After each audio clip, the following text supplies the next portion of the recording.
positive power up this morning. So for me personally, I had a really good weekend and I just sort of unplugged and didn't work over the weekend, which is a big deal for me.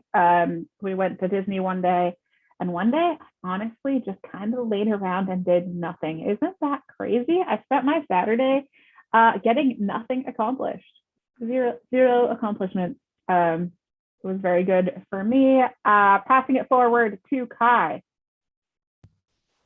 Yeah, I had a good weekend, same as usual. I would say one thing that happened last week, I did really well on one of my midterms that I was really nervous about. So when I saw my grade, I got an A. So that was really good. I'll pass it on to Natalia. Okay, so for me, I believe is the meeting we have. I'm really excited to Globe Next meeting. I got it. So yeah, I believe is it. We will have a good meeting. Natalia's killing it. She's our marketing resource and she set the first meeting. So she's beating the sales team. I don't know. She's killing it. Thank you.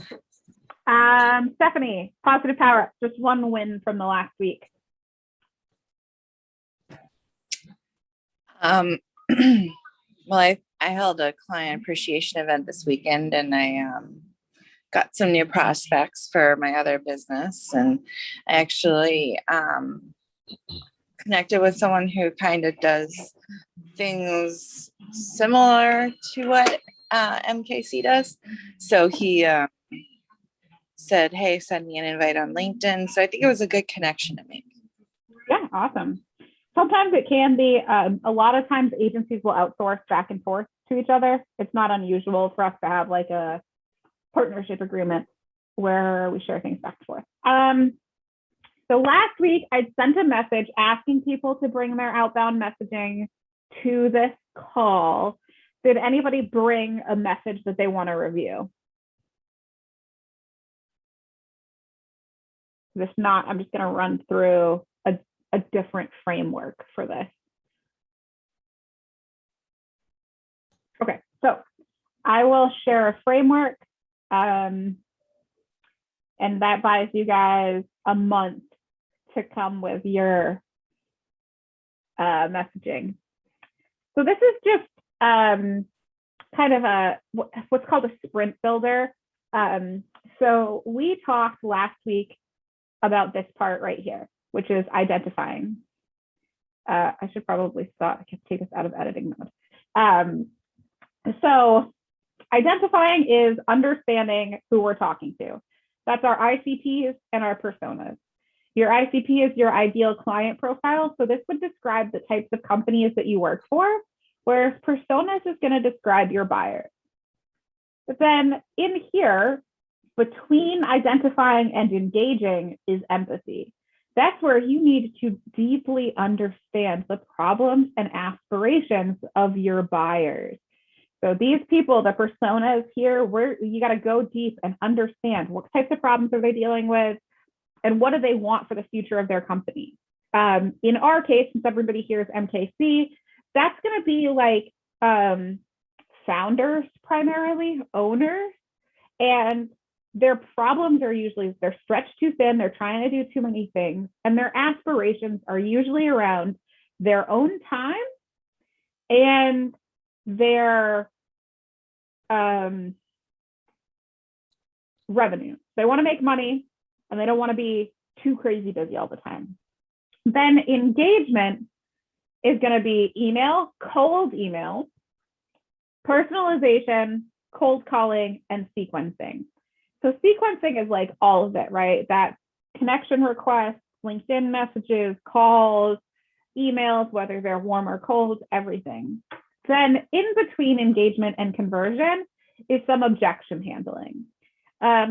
This objection handling piece is how you scale from being an SDR, someone who just sets meetings, to being a salesperson, someone who closes revenue.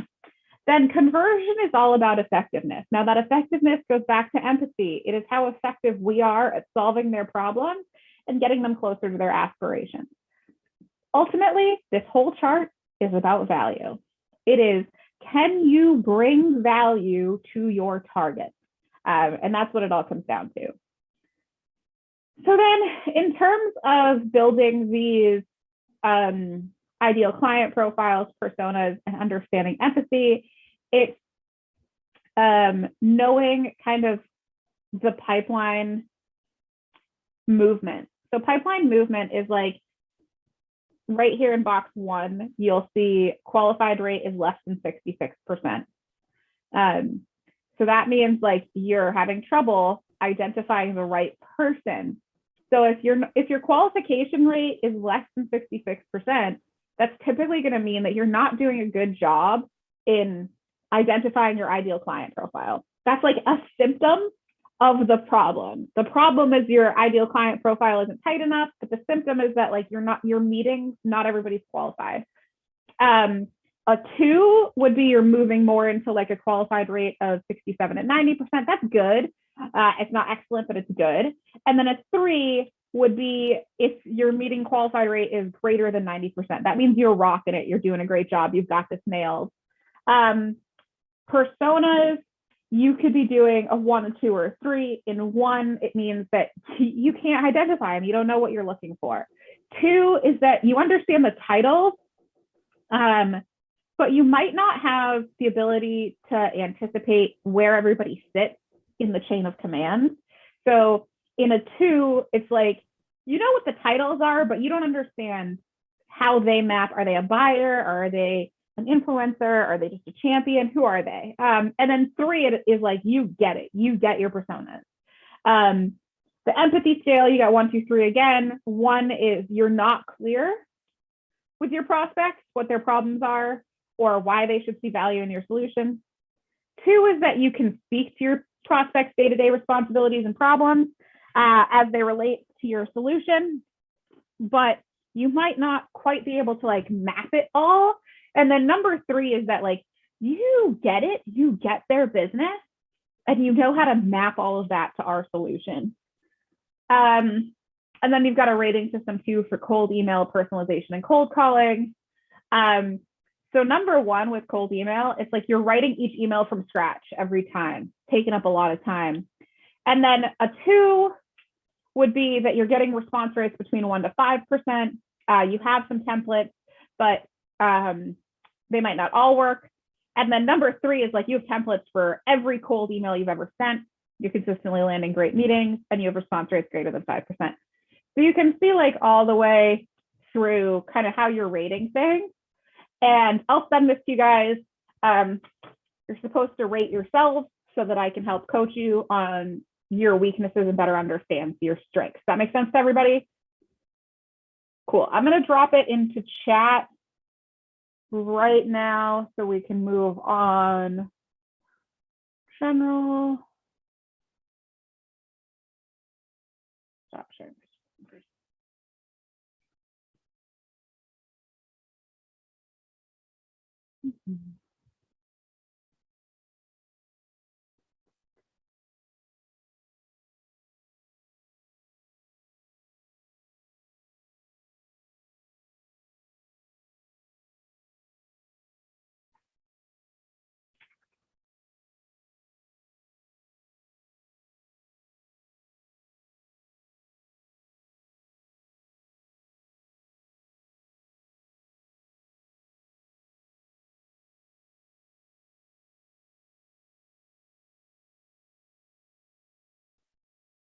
Go. There's that.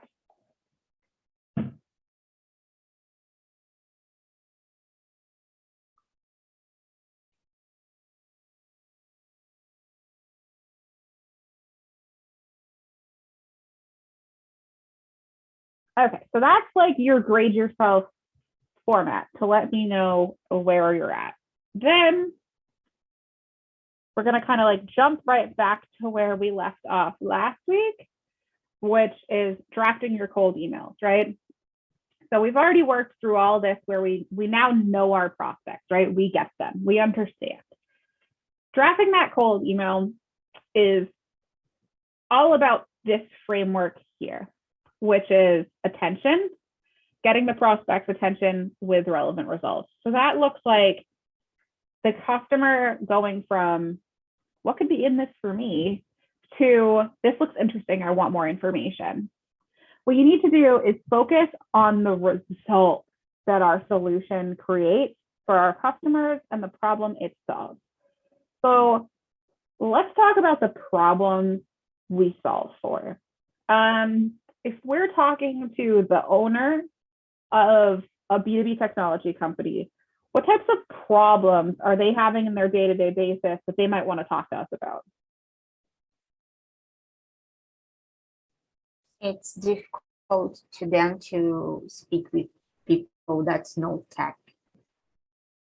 Okay, so they might have, so let's pull up problems. They may have used an agency in the past but didn't get tech. Absolutely, that's one. Probably like getting their relevant customer base to their website to see their services in the first place. Yep.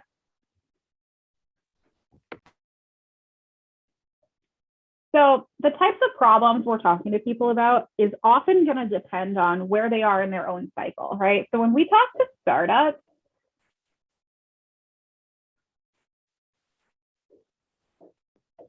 one of the most common problems we have is they don't have a GTM at all yet.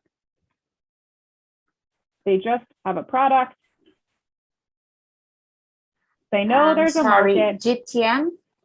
Go to market. Okay. They just have a product. They know there's a market, but they haven't defined it. And they certainly don't know how to attack. So that's like early stage, right? Whether they're a startup or they're just kind of like an early stage company. Then we've got this other one that's like mid launch. So I would define these as profitable but not scaling. These guys have an idea of their market, but they aren't capturing it. So if we're talking about things we can look for, they have too many social accounts, not enough content. These are companies that are on like Twitter and Pinterest, but their LinkedIn, when you go look at it, they've got like one post a month and they have no following. You're like, what the fuck? What are you doing? It looks like that a lot. Relevant content too. Yep, a lot of irrelevant content. So you probably have seen a lot of these companies, right, where they're posting on social, but their social posts usually look a bit like it's Employee Appreciation Day. It's bring your cat to work day. Yeah, like it's not relevant to what they're actually doing. Right. So more often than not, you see this and you can tell that they have some content calendar that's giving them ideas, but those ideas aren't relevant to their industry. This is where we do the absolute best, is coming in with these companies that are like, they know what their product is, they know what their market is, they don't know how to go to market yet. This is where we really kill it. We do well with startups too. And then in enterprise, which we do enterprises, but for an enterprise to qualify for us, for them to be good for us, they have to be overwhelmed. They have to have like too many products or like too much going on and not enough resources. These are kind of like the three business sizes and stages that we deal with, and they have different challenges. So startups often have a challenge that is like, they can't define it. They don't know where to start. They've had bad experiences. They almost all have this one. They've had a bad experience with paying for marketing that didn't work. And this is the number one reason we have to nail our onboarding call. Like, we have to own it. We have to do a great job. But this is really, really common one that I hear. Natalia's been on enough of my calls with early customers to hear this. Like, managed service group was like, oh, wow, we feel so much better being on this call with you because it seems like you know what the fuck you're talking about. They've had bad experiences. People have sold them crap in the past and they've gotten nothing. Mid-launch, and this is actually pretty consistent of all of them, is busy founder / owner who's doing the marketing themselves.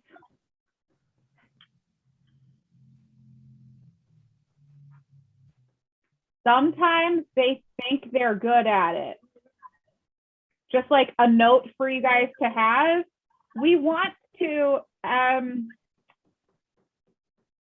be a little passive aggressive with our messaging to them.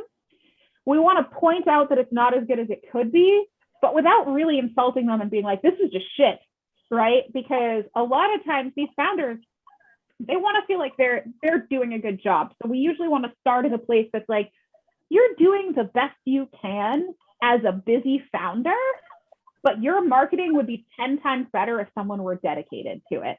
So that's another one. They have no dedicated resource for marketing.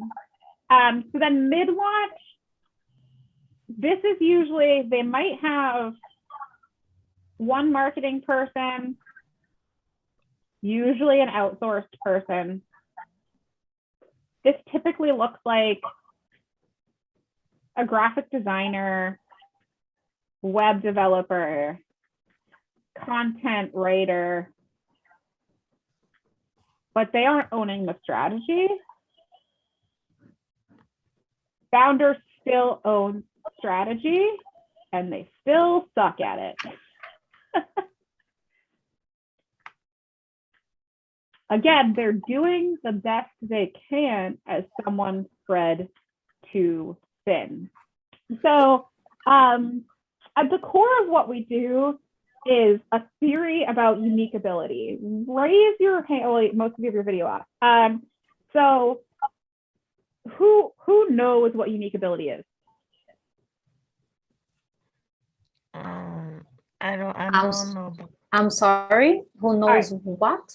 Unique ability. We're going to switch gears really quick because I have just MKC people today. So this is at the core. Is that like bringing your own, like your own unique take to your sales?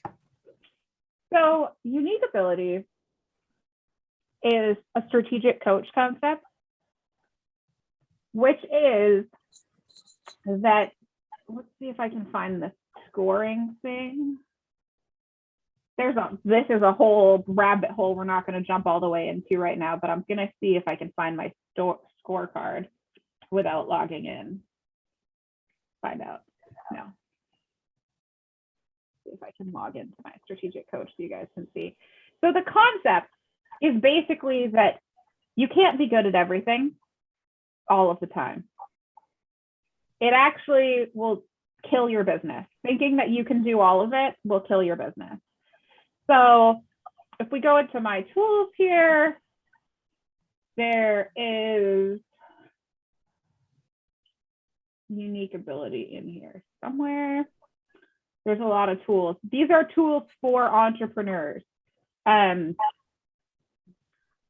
here we go.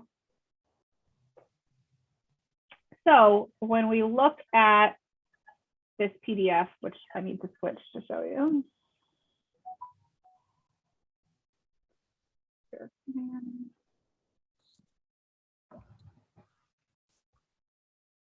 The MKC Social has a lot of stuff on this.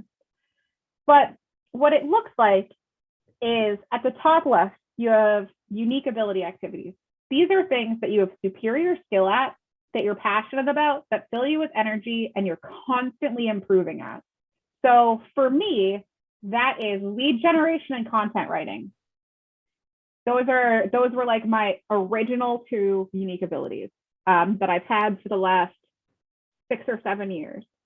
I now also put leadership in this category, but management is actually in my competent activities list. Do you guys know the difference between leadership and management? I believe leadership is inspire people to do the best, be there to help if they need, and another points.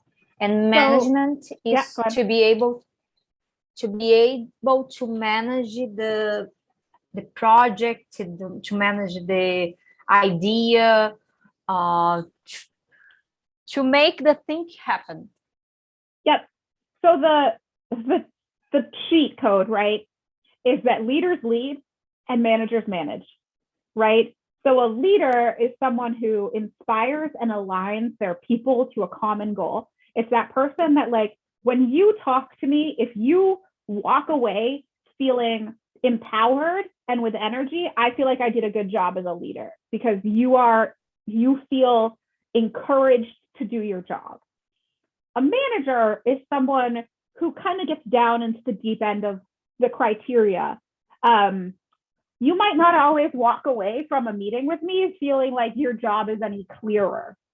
You should walk away from a meeting with your manager feeling like you know exactly what you need to do. That's a good manager. A good manager makes you feel like you know what you're doing, whereas a good leader just makes you feel like no matter what, I'm going to rock this because Megan trusted me to do it, right? And so I feel like I'm good at leadership, but I suck at management. Not suck, I'm competent at management. It's not in my unique abilities. Now, an excellent activity is one where you still have that superior skill, you're good at it, you have a reputation for it, but there's not really any passion, and it requires some teamwork. So for me, this is like full cycle sales, like closing deals. It's most of the general marketing stuff. So more like graphic design, templatizing, outreach, cold calling, those all fit in my excellent basket. Competent activities are activities where you meet the minimum standards. There's quite a bit of competition. This is where the anxiety starts to creep in. It's where, like, when you have to do it, you feel like, oh, this makes me nervous. It makes me a little bit anxious. I don't feel like I'm the best person for the job. Like, I can do it, but I might not be the best person to do it. Most of the people we talk to, marketing sits incompetent, but they probably need to outsource it. It's either incompetent or incompetent. And it feels very repetitive. So it's something where, like, every time you do it, it just feels like, is this Groundhog Day? Am I just living the same day over and over again? Like, I don't love it. Then incompetent activities feel like failure, conflict, frustration, and stress. For me, video editing goes in incompetent.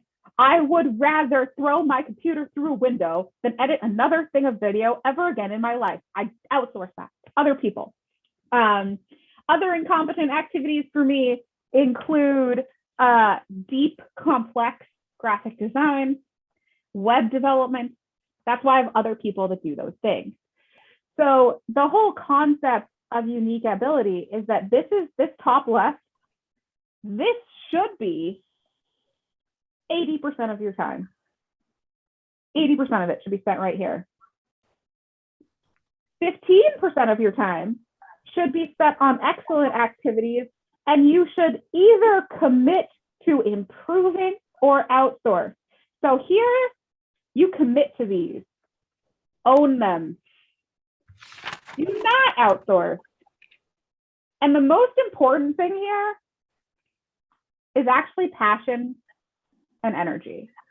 Because when you're passionate and energetic about something, it doesn't drain you. Your company gets better all the time because you're doing this. Then excellent activities, 15%. But you have to either commit to get better, be the best, or commit to starting to outsource. So can I ask a question really quick? So is the difference like between unique ability and excellent activities is unique ability is one where the passion lies, whereas excellent is where you're good at it, but you're not just as passionate as your unique abilities. Yep, exactly. So it's like those things, And these two are the ones that I think take the most time kind of like sitting and reflecting with yourself to understand which bucket it's in. Because I feel like a lot of the time when we're young and we're told we're good at something, we almost like we become passionate about it because we were told we're good at it. But when you strip away the reward, you're not really passionate about it. So ask yourself, like, if you could never get paid at it, if no one ever told you you were good at it again, would you still want to be doing that thing? If yes, it's a unique ability. If no, it's just an excellent activity. You can still do it, but like, don't let it take up your whole life. Then competent activities, these should be about 5% of your time. And again, you should either be committing to get better at it and move it into this excellent activities place, or committing to outsourcing it and moving it to incompetent activities. You don't want to let things sit here too long. And then incompetent activities are the things that you're not good at. Outsource them immediately. This is one of those ones that, like, if it's just an incompetent, it needs to be gone like yesterday. Like, don't do it anymore. It's wasting you. It's pulling you away from all of these other things that you could be doing that you're good at. Like, Natalia is here because I had things that sat incompetent and incompetent that I needed her to come do because I'm not good at them. Like right here, incompetent activities is anything that's organized or operates. Anything, organizational or operational. I can do it with enough time. I'm not good at it. It causes me anxiety. It feels repetitive. I don't like it. Natalia's great at that stuff. Fantastic. She can organize and operate. Yeah. And I love it. Yes, it's your unique ability. So you should do those things, but I shouldn't. And this theory is where MKC comes from. This is why I exist. I exist because founders have a whole bunch of shit, incompetent and incompetent, that they need to outsource. And we can do some of it. Not everything. I can't take over their accounting. You know, I don't really want to take over their CRM, but we might be doing that because Natalia's good at it. But it's one of those, like, let's take the things that are on your plate that are stressing you out and get them off your plate. So that brings us back to here.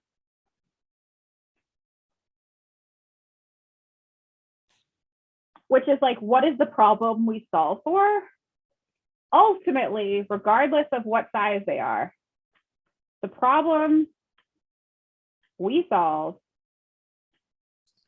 is that marketing is not most founders' unique ability, and they should be focused on what they do best to scale their business.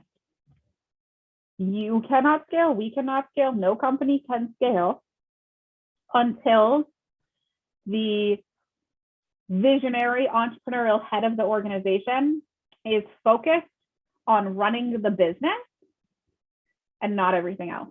We have to outsource. And so that is ultimately the problem we solve. It looks like all these different things. These are symptoms. Everything else here, it's a symptom. The disease is that the founder's doing too much shit and they need to stop. And that's where we come in. Does that make sense to everybody? Okay. Yes. So grabbing attention is this, what's in it for me, right? Which means focusing on results. Now, we can do this by sharing work that we've done, and I can give you guys access to help you do that. We've got tons of logos, videos, websites, all sorts of stuff that we have done in the past. But ultimately, the result is, like for Cashfly, when I took over their marketing, they scaled revenue 350%. Why was that? How could they scale 350% just from marketing? Well, it wasn't just from marketing. It was from marketing belonging to marketing and the founder being freed up to do what he does best, which is come up with new products and services because he's a visionary. And now the marketing belongs to somebody else. I also took over their sales, increased business, but it came from growing existing accounts by having the time to go look at how we could grow them. What are they doing? Why haven't we talked to, so for example, like when I joined CashLive, Roblox had been off contract for 3 years. Three years. Their number one company, the number one business, had not been on contract because they hadn't had time to go look at it and figure out how to add value to an existing customer. When I came in and I took over sales and marketing, the account team suddenly had time to go look and say, oh, okay, this is an existing customer that's paying us millions of dollars each year. How could we grow them? How can we get them back on contract? The business, when spread too thin, it takes from everything. So what we don't do is talk about features or benefits. Does anybody know why we don't do that in the attention getting piece? No. So it's because we need to talk about them, not us. Until we've already gotten the attention, they don't care what we do. They don't care about our features or our solutions. They don't know us. We're just some other company in their inbox trying to tell them about us. We don't matter yet. At this stage, we don't matter. So then we're jumping into feeling, which is again, empathy, right? It's understanding their business. We need to feel like we're speaking their language. We get them. We know their business. We know what matters to them.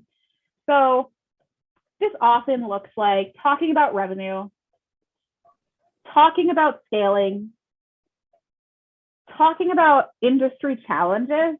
So for example, let's say I'm messaging a company that I noticed that they had a couple of live events or e-conferences, and it doesn't look like it went too well for them.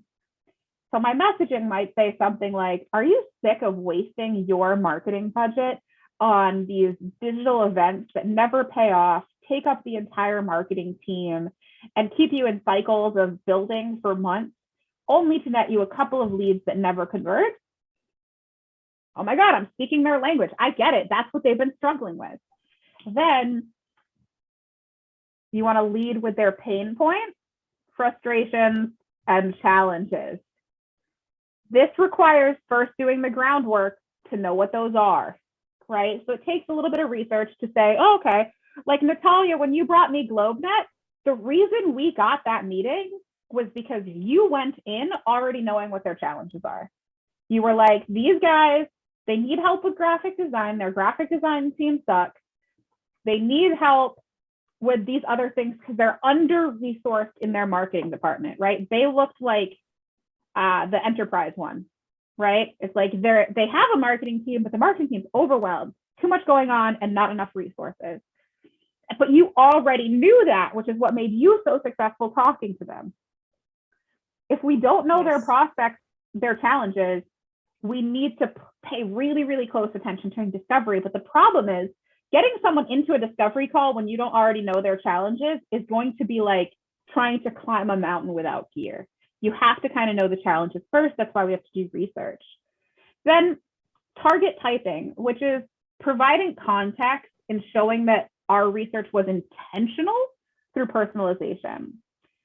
So if you go and you like Google sales, like sales tips, you'll see a lot of talk about this word here, personalization. And there's a lot of bad advice out there that's older. Usually these pieces of advice come from 5-10 years ago when sales automation was new. Where it was like really impressive that we could send one message 25 times by changing out the name and company. That level of personalization isn't impressive anymore. What is impressive is understanding that this outreach was intentional. You are talking to me, Megan Killian, the CEO of Megan Killian Consulting, not just some random prospect that you're using canned language for.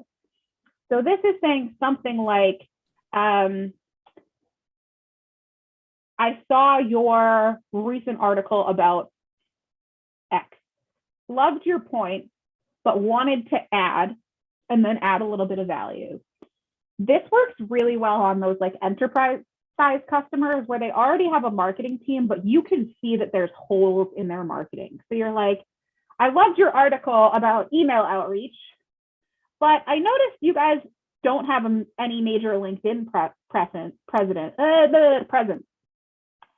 I'm wondering if that's on purpose because there's, X amount of prospects on LinkedIn and most of them log in every day. Have you considered doing more LinkedIn outreach over email? I think it would be really successful for you guys.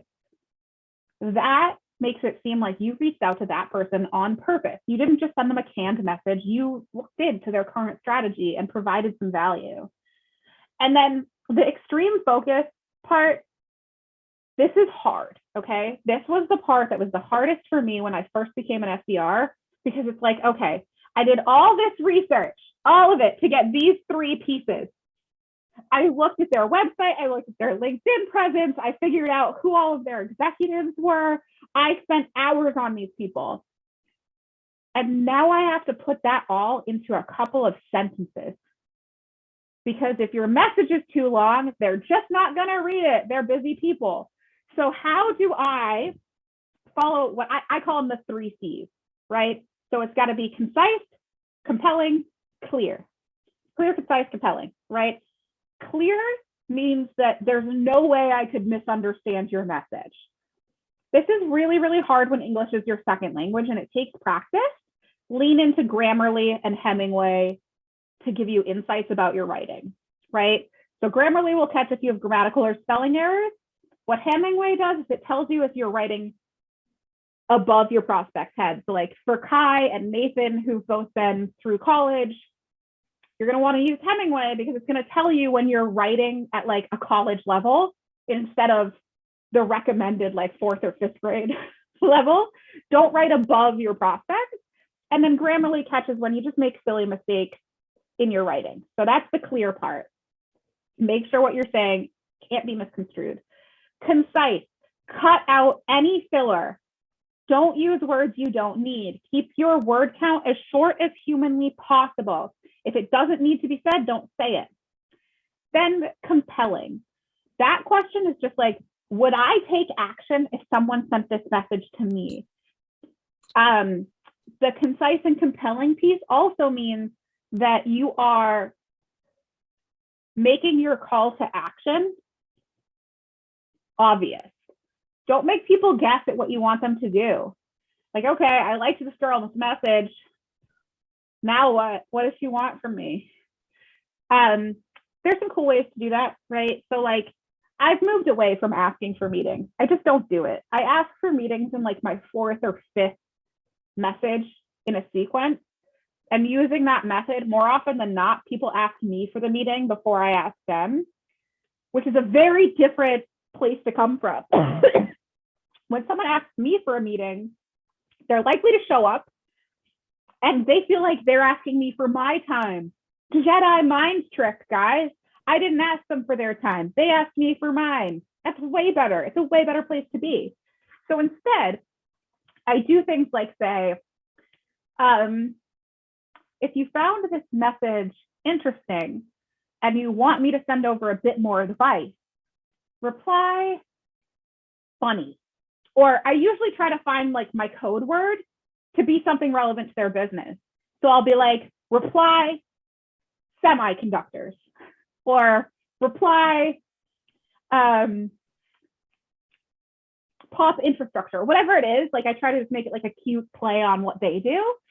And then you'd be surprised how many people reply with your code word because they want to, all right, sure, send me another email, give me some more value. One that's been really successful that I've shared with you guys before is offering to record a video for them. Natalia, you could probably do this today for a lot of companies. Just say like, would you like me to send you a 3-minute video on what I would change about your website? And then you just do it. You record a 3-minute video on what you'd change about their website. If you're new to marketing, you can ask if they'd be interested in having me record a 3-minute video. You can say something along the lines of, my CEO is doing 3-minute videos for the first 10 people to reply to us, reply marketing insights to secure yours. And then they reply and they get a video from me. You can go straight for the meeting. There are lots of people that do. I don't really recommend it because it's putting the cart before the horse. You guys are in a bit of a safe zone because you know that I'll get on meetings with you right now. But you set yourself up for failure when you get on the meeting too early, when you just like ask people to take time with you and you haven't looked at their website yet. Like do the work first, then ask for the meeting so that when you get in the meeting, you have something to say. And you know what questions to ask them and where to dig deeper. Is all of this making sense so far? So can I ask, like, so like for messaging, for the initial message, is it better to not, so it's better to offer more information than firstly offer a meeting? Yes. So Okay. think of it this way, right? Let's say I'm trying to talk to you about something you don't know very much about, like your plumbing. Okay, Kai, I'm trying to replumb your house. If I ask you to just like let me into your house to see your plumbing, it's probably going to make you a little bit anxious. You're like, especially hypothetically, if I'm like a dude in my 40s, which is what most plumbers are, right? Dude in my 40s, knock on your door. Hey, can I come in and take a look at your plumbing? No, I don't know you. I'm not giving you my time. I'm not letting you in my house. But if instead I come and I knock on the door and I'm like, hey, Kai, you're in a 3-mile radius of the local water salinization plant. And most of the buildings in this radius can only last 15 years on their current plumbing. I looked up all of the building permits for this neighborhood, and your house was built 25 years ago, and you haven't had any plumbing updates in that time. So it's really, really likely that your plumbing is very rusty, has a lot of buildup, and your toilets aren't flushing like they used to. Can I just ask you, when you flush your toilet, is it taking a really long time to flush right now? And then you say, yeah, my toilets have been getting clogged all the time. And I, as the plumbing guy, and I'm like, yeah, that's because of XYZ reasons that I already researched. Would it be okay for me to come by another day and do like a 1-hour home inspection? And I'll find all the problems with your house and give you a quote for fixing them. Would that be all right? How, like, you are so likely to take that meeting, right? If I come in and I tell you something, I already did the research, I know there's a problem and I want to solve it for you, why wouldn't you give me an hour? Yeah, makes sense. So it's just like that, only B2B marketing, right? So we're telling them we know what we're doing first and then letting them set the meeting. And a lot of that is because there are all these marketing companies out here that don't know what they're doing and they're ripping people off. Like they're like Instagram influencers that are just like, I can make you $8 million because I have never done that before. That's what we're up against. So we have to prove our value. And then the last one, this is so huge for me. Respect. Respect people's time, respect their opinions. Make sure that you're making the prospect the hero instead of yourself. It's not about what we do. It's not. It's about how much better they could be if they had our help. It's about how much easier we can make their jobs for them and how much more vacation time they can take and how impressed their boss is going to be. That's what it's about. At no point in time is it about us, our revenue, what we do. It's about them. And we should always respect their time and their inbox. So if you send somebody 2 or 3 messages and they're not responding to you, the best message you can send is like, hey man, I don't want to waste your time. If you're not interested, can you just reply, leave me alone? So I don't keep wasting my time and yours, right? Be respectful with your outreach. Don't ask for too much too soon. Value their time, acknowledge that their time is worth something, and you'll do great. It's a little bit difficult because I I never sell nothing in my life. I'm always I think you'd be support good at it, sales. Natalia. Thank you. And when I did my first, I sold in shopping stores, and when I was young. But B2B, as you are doing here, I never did before. And when I sent the message for the company I was trying to bring to MKC, I was really anxious to receive the answer. But I already be in the other side. So I received a lot of emails offering me things. So I thought that maybe I could wait a little bit more, but it's difficult to wait when you are anxious to do a deal. Mm-hmm. So this is actually probably my biggest challenge is timing of follow-up, because I'm super ADHD, so I forget about people if I don't do it when I'm thinking about it. And it's this balance, right, between being super hungry and like reaching out right away and waiting too long and it not being relevant anymore, right? So the best thing for that is scheduled follow-up. So utilizing HubSpot to set a reminder for when you're going to follow up with this person, rather than an automated outreach. This is once you've got somebody to respond to you, right? So it's different when you're just reaching out without a response, like you're just kind of sequencing, hey, what's up? Hey, what's up again? Touch point. You can schedule that, but as soon as someone responds to you or indicates their interest or interacts with you in some way, which like with GlobeNet, you have an existing relationship, you want to be sure you don't burn that by being too hungry and too in their face. So what you did, and this was, Natalia, you did this naturally without any coaching from me. You were like, I'm not going to follow up on Monday because there's a holiday. I'm going to give them until this day because that's a reasonable amount of time for them to have to like read the message and respond to me. And then on that day, I'm going to reach out. That's exactly what you should do. Tell yourself how long it reasonably takes for someone to read your message, talk to whoever they need to talk to and respond to you, and then set a reminder. And your reminder should say something along the lines of touch base with Carl at G2G to chat about his earlier response, right? And that's perfect. Usually I say 3 days is an average follow-up time. It can be anything from next day to 2 weeks, depending on what they tell you. And then another big part about respect is respecting other people's timelines. So if somebody tells you, like you reach out to them, you want to do something now, and they're like, hey man, everything's frozen until the new year because we've got some new hires coming on and we don't know our heads from our asses right now. We got to figure some shit out. Let's talk in January.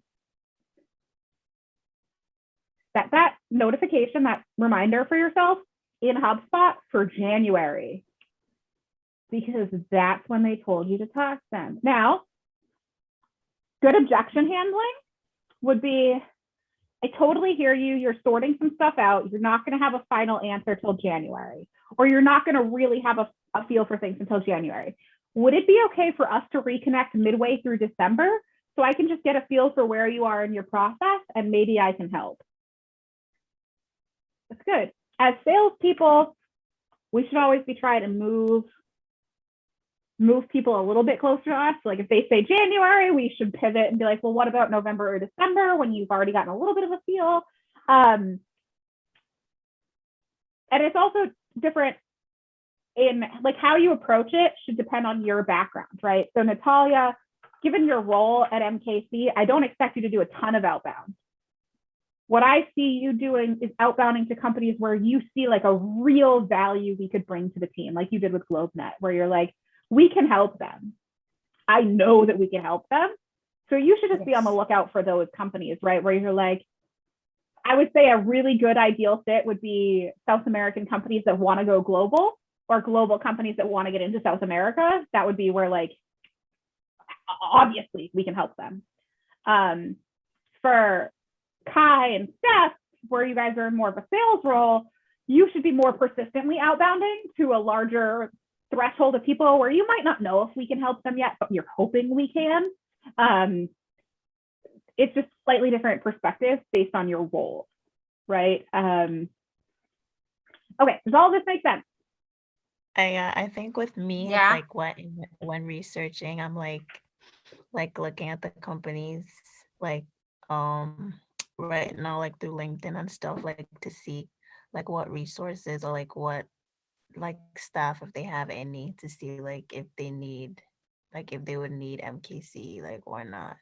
Yeah, absolutely. I'm gonna send you my scheduling link, Ty. Schedule a one-on-one with me and we can talk through some of the things that you can look for that are kind of like the flags that we're like, oh, we could definitely help.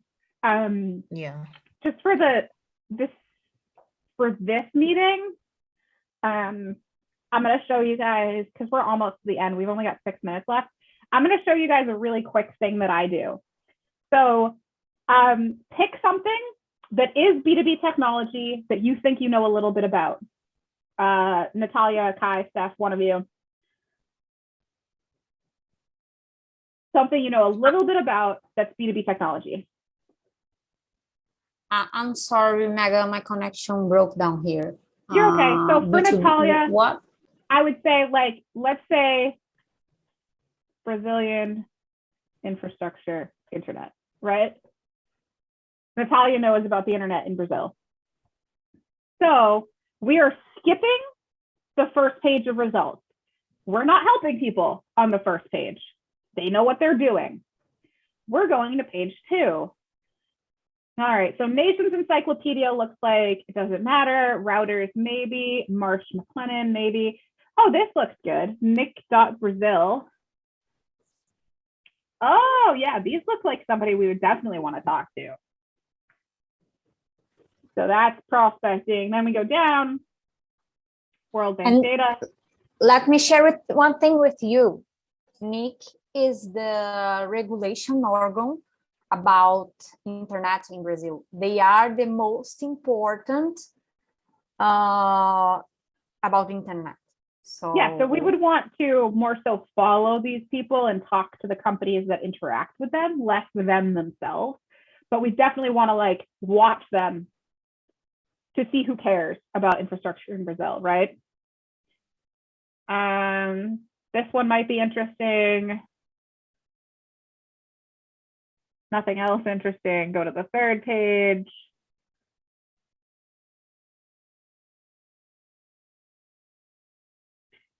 So it looks like we need to get better search. So like best Brazil internet.